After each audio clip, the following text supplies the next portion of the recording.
ಮಹಾದೇವಿ ಅಮ್ಮ ಶ್ರೀ ಚಕ್ರವಾಸಿನಿ ಮಹಾದೇವಿ ಅಮ್ಮ ಶ್ರೀ ಸಿಂಹವಾಹಿನಿ. ಸಿಕ್ತು, ದಾರಿ ಸಿಕ್ತು. ಏನದು? ಯಾವ ದಾರಿ? ಉತ್ಸವದ ದಿನ ಶ್ರೀಚಕ್ರ ಉದ್ಭವವಾಗೋ ಕಾಲಕ್ಕೆ ಒಂದು ಸೂರ್ಯ ಗ್ರಹಣ ಇದೆ.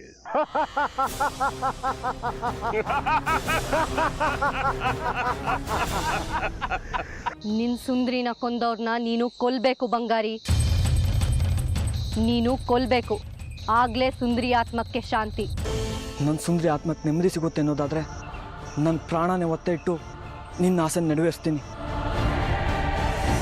ಈಗ ನಮ್ಮ ಯೋಜನೆ ಪೂರ್ತಿ ಆಗಲಿ ವಿರೂಪಾಕ್ಷ. ನಾನು ಮಾಡಿರೋ ಉಪಾಯಕ್ಕೆ ನೀನು ಒಪ್ಕೊಳ್ದೆ ಬೇರೆ ದಾರಿನೇ ಇಲ್ಲ.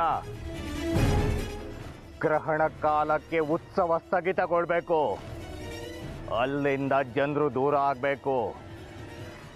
ಜನ ನನ್ನ ಮಾತನ್ನು ಕೇಳದೇ ಇದ್ರೆ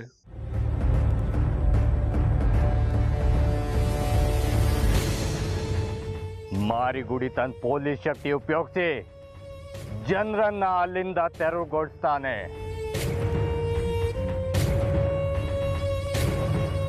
ಹೌದು, ಆ ಕೆಲಸ ನನಗೆ ಬಿಡು. ಇಲ್ಲ ಮಾರಿಗುಡಿ, ಹಾಗೆ ಮಾಡೋದಕ್ಕಾಗೋದಿಲ್ಲ. ಏನಾದ್ರೂ ಹೆಚ್ಚು ಕಡಿಮೆ ಆದ್ರೆ ನಾನು ಉತ್ತರ ಕೊಡಬೇಕಾಗುತ್ತೆ. ನಿನ್ನನ್ನ ಯಾರು ಪ್ರಶ್ನೆ ಮಾಡೋದು? ಪೊಲೀಸು, ಕಾನೂನು. ಅಂದ್ರೆ ನಾನೇ ಪ್ರಶ್ನೆ ಮಾಡ್ಬೇಕು ನಿನ್ನ. ನಾನೇ ಜೊತೆಯಲ್ಲಿರುವಾಗ ಇನ್ಯಾರು ಭಯ? ಈಗ ಮಾಡಿರೋ ಉಪಾಯ ನಿಶ್ಚಿತ. ಗ್ರಹಣ ಕಾಲದಲ್ಲಿ ಉತ್ಸವಕ್ಕೆ ತಡೆಯಾಗ್ಲೇಬೇಕು. ನೀವೇ ತೀರ್ಮಾನ ಮಾಡ್ಕೊಳ್ಳೋದಾದ್ರೆ ನಾನು ಯಾಕಬೇಕು? ನಾನು ಒಪ್ಪೋದಿಲ್ಲ. ಚಕ್ರ ಅಂತ ಹಲುಪ್ತಿರೋರು ನೀವು, ನಾನಲ್ಲ. ನನ್ನ ಜೀಪ್ ಚಕ್ರನೇ ಸಾಕು, ಇಡೀ ಪ್ರಪಂಚನ ಗೆದ್ಕೊಂಡು ಬರ್ತೀನಿ. ನನಗೂ ನಿಮ್ ಸಹವಾಸ ಬೇಕಾಗಿಲ್ಲ.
ನೀನೇನು ಮಾಡ್ತಿದ್ಯೋ ಇಲ್ಲಿ? ಯಾರೋ ದರ್ಬೇಸಿಗಳು ರಸ್ತೆ ಮಧ್ಯೆ ಕಲ್ಲಿಟ್ಟಿದ್ದಾರೆ, ತೆಗಿ ಇದನ್ನೆಲ್ಲ. ನಾನೇ ಕಲ್ಲಿಟ್ಟಿರೋದು.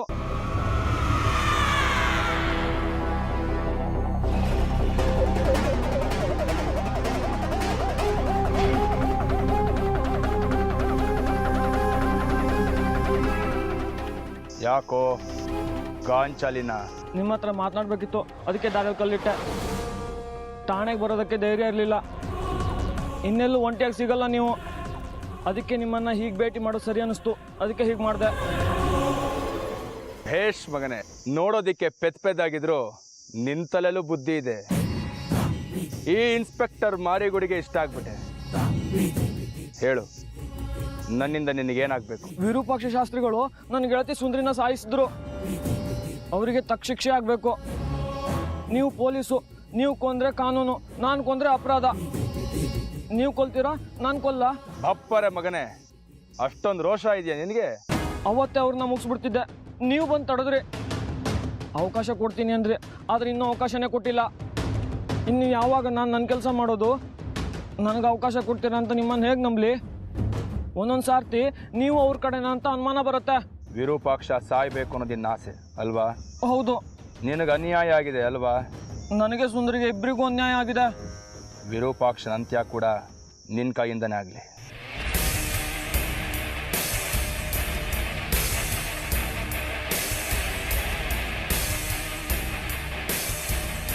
ತಗೋ.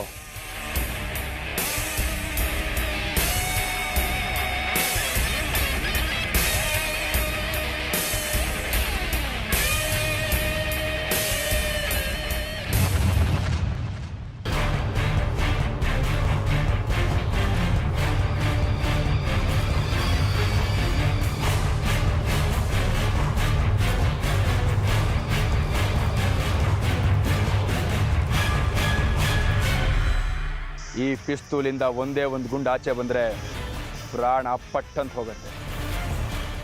ಆದರೆ ವಿರೂಪಾಕ್ಷನ್ ಸಾಯಿಸೋದಕ್ಕೆ ನಾನು ಹೇಳೋವರೆಗೂ ನೀ ಕಾಯಬೇಕು. ಈ ವಿಷಯ ನನಗೆ ನಿನಗೆ ಬಿಟ್ಟು ಇನ್ಯಾರಿಗೂ ಗೊತ್ತಾಗಬಾರ್ದು. ಇಷ್ಟೆಲ್ಲ ಕೊಟ್ರಿ, ಈಗಲೇ ಡಮಾರ್ ಅನ್ಸ್ಬಿಡ್ತೀನಿ. ನಾನು ಹೇಳೋವರೆಗೂ ನೀನು ಕಾಯಲೇಬೇಕು. ಇನ್ನೂ ಕಾಯ್ಬೇಕಾ? ಇನ್ನು ಎಷ್ಟು ದಿನ? ಇನ್ನು ಕೆಲವೇ ದಿನ. ಯಾವತ್ತು ಕೊಲ್ಲೋದು? ಎಲ್ಲಿ ಕೊಲ್ಲೋದು? ಉತ್ಸವದ ದಿನ. ಉತ್ಸವದಲ್ಲಿ ಶ್ರೀಚಕ್ರನ ಕಲ್ಯಾಣಿಲಿ ಅದ್ದಿ ಎತ್ತಿರ್ತಾರೆ. ನೀನು ಈ ಪಿಸ್ತೂಲ್ನ ಬಟ್ಟೆಯಲ್ಲಿ ಮುಚ್ಕೊಂಡು ಬಾ. ವಿರೂಪಾಕ್ಷನ್ ತಲೆಗೆ ಗುರಿ ಇಟ್ಟು ಪಟ್ಟನ್ಸು. ಮುಂದಿಂದು ನಾನು ನೋಡ್ಕೊತೀನಿ.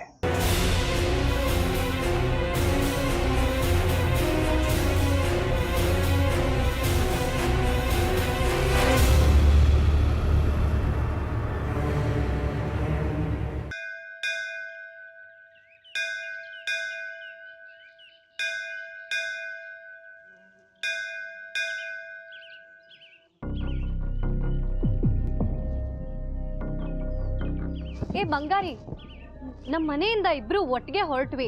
ದಾರಿ ಮಧ್ಯದಲ್ಲಿ ಎಲ್ಲೋ ನಾಪತ್ತೆ ಆಗೋದ್ಯಲ್ಲೋ. ನಿನ್ನ ನಂಬ್ಕೊಂಡು ಬಂದ್ರೆ ಹೀಗ ಮಾಡೋದು?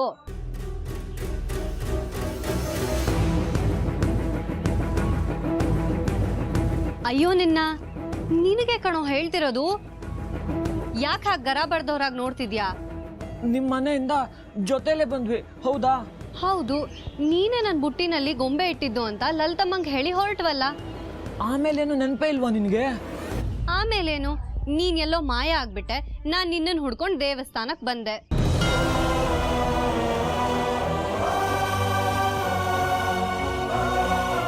ಜಾಜಿ, ಆ ಕಡೆ ಹೋಗ್ತಿದ್ಯಾ?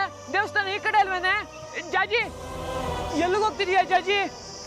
ಇಲ್ಲಿ ಬೇಡ, ಬಾ ನನ್ನ ಜೊತೆ. ಮುಖ್ಯವಾದ ವಿಷಯ ಮಾತಾಡಬೇಕು.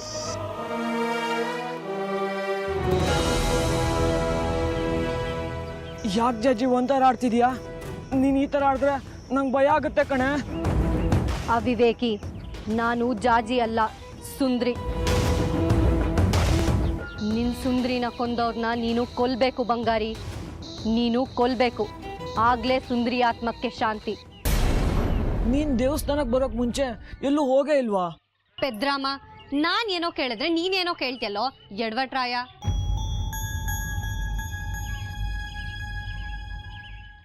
ಹೋಗ್ಲಿ ಬಿಡು, ಹೇಗೂ ದೇವಸ್ಥಾನಕ್ಕೆ ಬಂದ್ಯಲ್ಲ, ಗೊಂಬೆ ಸಮಸ್ಯೆನೂ ಪರಿಹಾರ ಆದಾಗಾಯ್ತು. ಈ ಬಂಗಾರಿ, ಆ ಗೊಂಬೆ ನನಗೋಸ್ಕರನೇ ತಂದ್ಯೇನೋ? ಹೌದು, ನಿನಗೋಸ್ಕರನೇ ತಂದಿದ್ದು.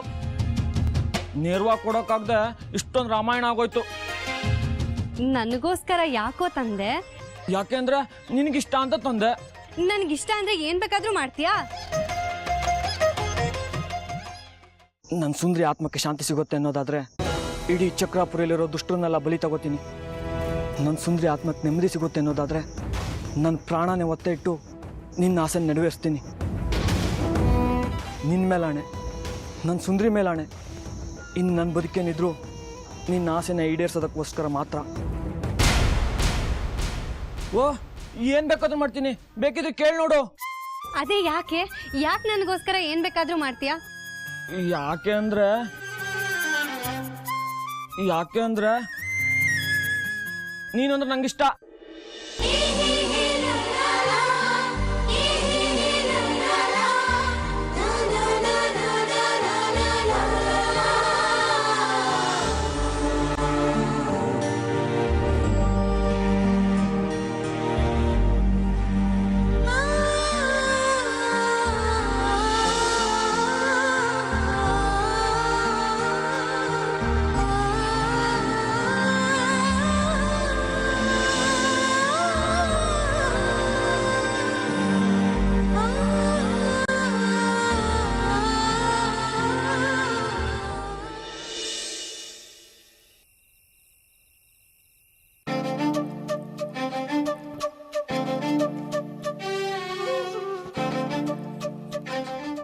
ಯಾಕೆ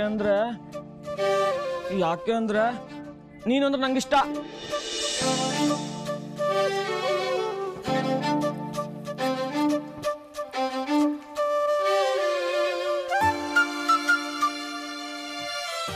ನನ್ಗಿಷ್ಟ ಅಂದ್ರೆ ಏನ್ ಬೇಕಾದ್ರೂ ಮಾಡ್ತೀಯಾ?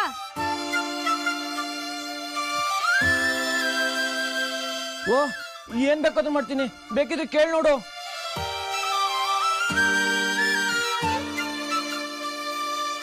ಅದೇ ಯಾಕೆ ನನಗೋಸ್ಕರ ಏನ್ ಬೇಕಾದ್ರೂ ಮಾಡ್ತೀಯಾ?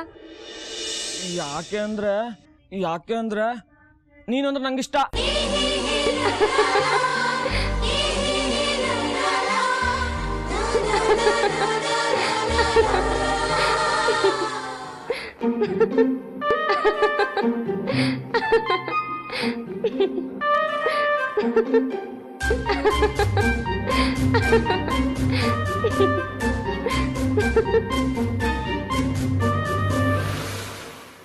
ಏನ್ ಹುಚ್ಚಿಗೆ ಚಿಡಿತ ಈ ಹುಡುಗಿಗೆ. ಒಬ್ಬೊಬ್ಳೆ ನಗ್ತಿದ್ದಾಳಲ್ಲ, ಅದು ರಾತ್ರಿ ಹೊತ್ತು.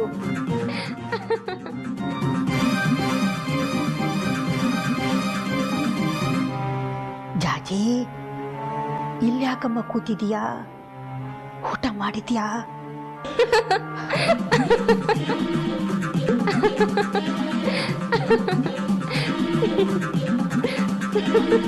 ಅಲ್ಲಿ ಲಲಿತಾ ಕಾಯ್ತಿದ್ದಾಳೆ. ಎಲ್ರಿಗೂ ಊಟ ಆಗಿದ್ರೆ ಪಾತ್ರೆ ತೊಳೆದು ಮಲಗೋಕೆ. ನಿಂದು ಊಟ ಆಯ್ತೇನೆ?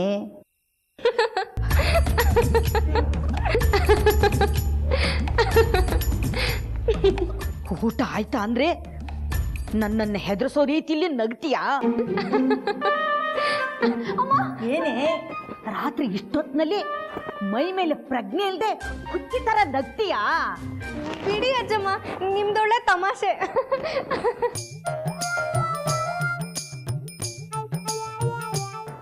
ನಾನು ತಮಾಷೆನ?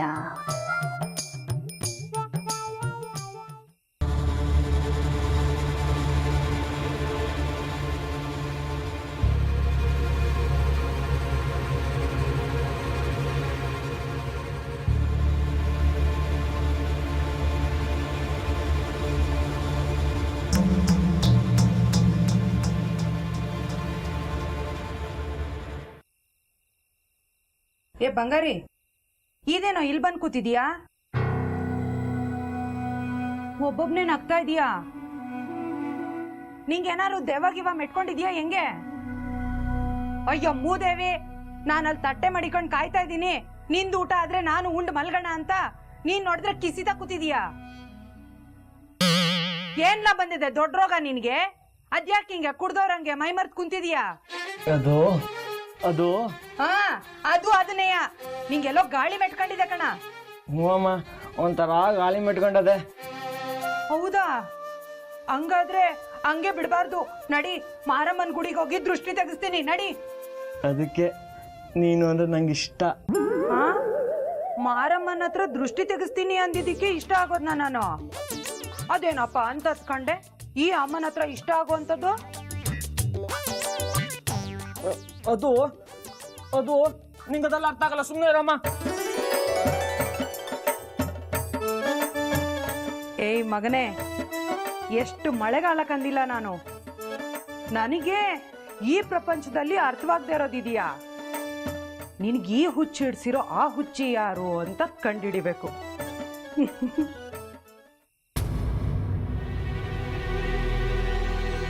ಇದೇನಮ್ಮ ಬಾಲ ಸುಟ್ಟು ಬೆಕ್ಕ ತರ ಓಡಾಡ್ತಾ ಇದೆಯಾ? ಯಾರನ್ನ ಕಾಯ್ತಿದ್ಯಾ? ನಿನ್ನೆ ಕಾಯ್ತಿದ್ದೆ ಕಣಪ್ಪ. ನೀನ್ ಬಂದ್ರೆ ವರದಿ ಒಪ್ಸಿ ಮಲ್ಗೋಣ ಅಂತ. ಇಲ್ದಿದ್ರೆ ನಿದ್ರೆ ಬರಲ್ವಲ್ಲ. ನೋಡು, ನೀನು ಸುನಿತಿನಿಗೆ ಅಂತ ತಂದ ಈ ಗೊಂಬೆನ ಜಾಜಿ ಹಿಡ್ಕೊಂಡು ಕೂತಿದ್ಲು. ಊಟನೂ ಮಾಡಿದೆ. ನಾನು ಎಷ್ಟು ಬಡ್ಕೊಂಡ್ರು ಅವಳಿಗೆ ಕೇಳಿಸೋದೇ ಬೇಡ್ವಾ? ಇದನ್ನ ನಾನ್ ಸುನೀತನ್ ಕೊಡಕ್ ತಂದಿದ್ದಲ್ಲ ಅಂತ 2 ಸರ್ತಿ ಹೇಳೋದು. ನೀನ್ ಕಂಡಿದ್ಯಾ ಯಾರು ನನ್ನ ಬುಟ್ಟಿಲಿಟ್ರು ಇದನ್ನ ಅಂತ? ಮನೆಯವರೆಲ್ಲ ಹಾಡ್ತಾರೆ ಅಂತ ನೀನು ಅವ್ರ ತಾಳಕ್ ಕುಡಿತೀಯಲ್ಲ. ನಾನ್ ನಿನ್ನ ಮಗ ಅಮ್ಮ, ನಿನಗೆ ನನ್ನ ಬಗ್ಗೆ ನಂಬಿಕೆ ಇಲ್ದೇ ಇದ್ರೆ ಹೇಗೆ? ಎಲ್ರು ಬಾಯ್ಲು ಹಾಗೆ ಬರ್ತಿತ್ತಲ್ಲ, ಹಾಗೆ ನನ್ನ ಬಾಯ್ಲು ಬಂತು. ನೀನೇನು ಅಂತ ನನಗ್ ಗೊತ್ತಿಲ್ವಾ? ಅದೇನು ನೋಡು, ಗೊಂಬೆ ನಿಟ್ಕೊಂಡು ಒಬ್ಬೊಬ್ಳೇ ನಗ್ತಿದ್ಲು. ಅದನ್ನ ಹೇಳೋಣ ಅಂತಾನೆ ಕಾಯ್ತಿದ್ದೆ. ಇನ್ನು ನೀನುಂಟು, ಜಾಜಿ ಉಂಟು.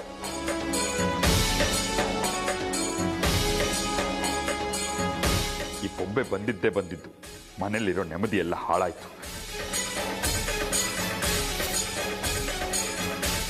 ಈ ಬೊಂಬೆ ನೋಡ್ಕೊಂಡು ಜಾಜಿ ಯಾಕೆ ನಗ್ತಿದ್ಲು?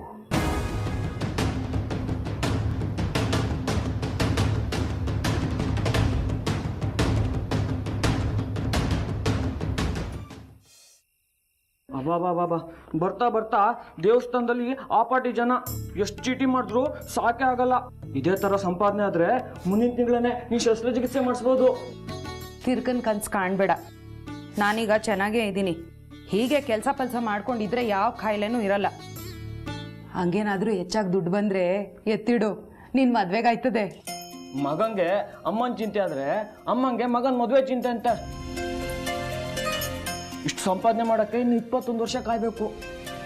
ಮೊದಲು ನೀನು ಚೆನ್ನಾಗಿದ್ರೆ ನಾನು. ಮದುವೆಗೇನು ಅವಸರ, ಆದ್ರೂ ನಡೆಯುತ್ತೆ, ಆಗಿಲ್ಲ ನಡೆಯುತ್ತೆ. ಹಂಗೂ ಆದ್ರೆ ಗಂಡಿನ ಕಡೆಯವ್ರು ನಾವು, ಖರ್ಚಿನೆಲ್ಲ ಹೆಣ್ಣಿನ ಕಡೆಯವ್ರೇ ನೋಡ್ಕೋಬೇಕಾಗುತ್ತೆ.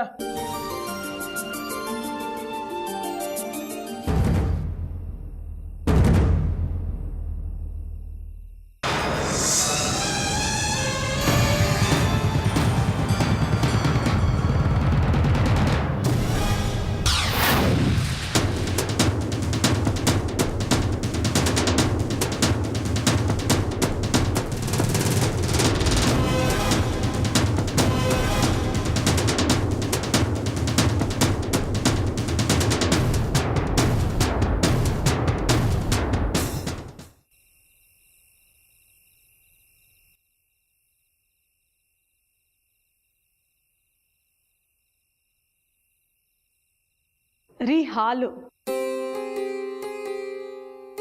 ಬೇಡ. ಯಾಕೆ? ಮನಸ್ಸಿನಲ್ಲಿ ಹುಳಿ ಇಟ್ಕೊಂಡು ಅನುಮಾನದಿಂದ ಹಾಲು ಕೊಟ್ಟರೆ ಕುಡಿಯೋ ಮನಸ್ಸಾಗಲ್ಲ. ರೀ, ನಾನು ಸರಿಯಾಗಿ ವಿಷಯ ತಿಳ್ಕೊಳ್ದೆ ನೀವು ಸುನೀತಾಗೋಸ್ಕರ ಗೊಂಬೆ ತಂದಿದ್ದೀರಾ ಅಂತ ತಪ್ಪು ತಿಳ್ಕೊಂಬಿಟ್ಟೆ. ನನ್ನನ್ನು ಕ್ಷಮಿಸ್ಬಿಡಿ. ನನ್ನ ಮನಸ್ಸಿನಲ್ಲಿ ಯಾವ ಅನುಮಾನಗಳು ಉಳಿದಿಲ್ಲ. ನಾನು ನಂಬಲ್ಲ. ಕಾಮಾಲೆ ಕಣ್ಣಿಗೆ ಕಾಣೋದೆಲ್ಲ ಹಳದಿ ಅನ್ನೋ ಹಾಗೆ ನಿನ್ನ ಮನಸ್ಸಲ್ಲಿ ಒಂದು ಸಾರ್ತಿ ಅನುಮಾನದ ಹುಳು ಹೊಕ್ಕರೆ, ಕೂತ್ರೆ ನಿಂತ್ರೆ ಅನುಮಾನಗಳೇ. ಹೌದು ರೀ, ನನ್ನಂಥ ಹೆಂಗಸರಿಗೆ ಗಂಡನೇ ಆಸರೆ. ಎಲ್ಲಿ ಕೈ ಬಿಟ್ಟು ಹೋಗ್ತಾರೋ ಅನ್ನೋ ಭಯ ಕಾಡ್ತಾ ಇರತ್ತೆ. ಅದಕ್ಕೆ ಒಂದೊಂದು ಸರ್ತಿ ಹೀಗೆ ಆಡ್ಬಿಡ್ತೀನಿ. ಆದರೆ ನನ್ನ ಪುಣ್ಯ, ನಾನು ಎಷ್ಟೇ ಅನುಮಾನಿಸಿದ್ರೂ ನೀವು ಅಷ್ಟೇ ತಾಳ್ಮೆಯಿಂದ ನಾನು ಮಾಡೋ ಅವಮಾನಗಳನ್ನೆಲ್ಲ ಸಹಿಸ್ಕೊಂಡು ನಾನೇ ಸತ್ಯ ತಿಳ್ಕೊಂಡು ಸರಿ ಹೋಗೋವರೆಗೂ ಕಾಯ್ತೀರಿ. ಅದೊಂದೇ ಅಲ್ಲ ಲಲಿತಾ, ಎಲ್ಲ ವಿಷಯಗಳು ಹಾಗೆ. ನಾವು ಅನುಮಾನದಿಂದ ನೋಡ್ತಾ ಇದ್ರೆ ಅಪಾರ್ಥಗಳೇ ಕಾಣುತ್ತೆ. ಅದೇ ಒಳ್ಳೆ ಮನಸ್ಸಿಂದ ನೋಡಿದ್ರೆ ಜಗತ್ತು ಸುಂದರವಾಗಿ ಕಾಣುತ್ತೆ. ನಾವು ವಯಸ್ಸಾಗ್ತಾ ಆಗ್ತಾ ಮಾಗಬೇಕು. ಕೆಟ್ಟದ್ದನ್ನ, ಕೆಟ್ಟ ಯೋಚನೆಗಳನ್ನ ಬಿಡಬೇಕು. ಎಲ್ಲ ಬಂಗಾರಿಯಿಂದ ಆಗಿದ್ದು. ಎಡವಟ್ರಾಯ ಅವನದೇನು ಅಧಿಕ ಪ್ರಸಂಗ? ಅವನು ಯಾಕೆ ತಂದ ಗೊಂಬೆನ ನಿಮ್ಮ ಬುಟ್ಟಿ ಒಳಗಿಟ್ನಂತೆ? ಅವನದು ಹುಡುಗಾಟಿಕೆ. ಈ ವಯಸ್ಸಿನಲ್ಲಿ ಸಹಜ ಅಲ್ವಾ? ನಮ್ಮ ಜಾಜಿಗೆ ಗೊಂಬೆ ಇಷ್ಟ ಅಂತ ತಂದಿದ್ದಾನೆ. ಅದನ್ನು ಅವಳಿಗೆ ನೇರವಾಗಿ ಕೊಡಕ್ಕೆ ಹೆದರಿ ಅವಳು ಬುಟ್ಟಿ ಅನ್ಕೊಂಡು ಅದರಲ್ಲಿ ಇಟ್ಟಿದ್ದಾನೆ. ಅವನೇ ನೇರವಾಗಿ ಜಾಜಿಗೆ ಕೊಟ್ಟಿದ್ದಿದ್ರೆ ಇಷ್ಟೆಲ್ಲ ರಾಮಾಯಣನೇ ಆಗ್ತಾ ಇರಲಿಲ್ಲ. ಆದರೆ ಆ ಬಂಗಾರಿ ತಂದು ಕೊಟ್ಟು ಬೊಂಬೆನ ನಮ್ಮ ಜಾಜಿ ಸ್ವಲ್ಪ ಜಾಸ್ತಿನೇ ಹಚ್ಕೊಂಡಿದ್ದಾಳೆ ಅನ್ಸುತ್ತೆ. ವಿಚಾರಿಸ್ಬೇಕು. ಹಾಗಂದ್ರೆ ನಾನು ವಿಚಾರಿಸಿ ಹೇಳ್ತೀನಿ. ಈಗ ನೀನು ಮಲ್ಕು. ನೀವು ಹಾಲು ಕುಡೀರಿ. ನೀವು ಹಾಲು ಕುಡಿದ್ರೆ ನನ್ನನ್ನು ಕ್ಷಮಿಸಿದ್ದೀರಾ ಅಂತ ತಿಳ್ಕೊತೀನಿ.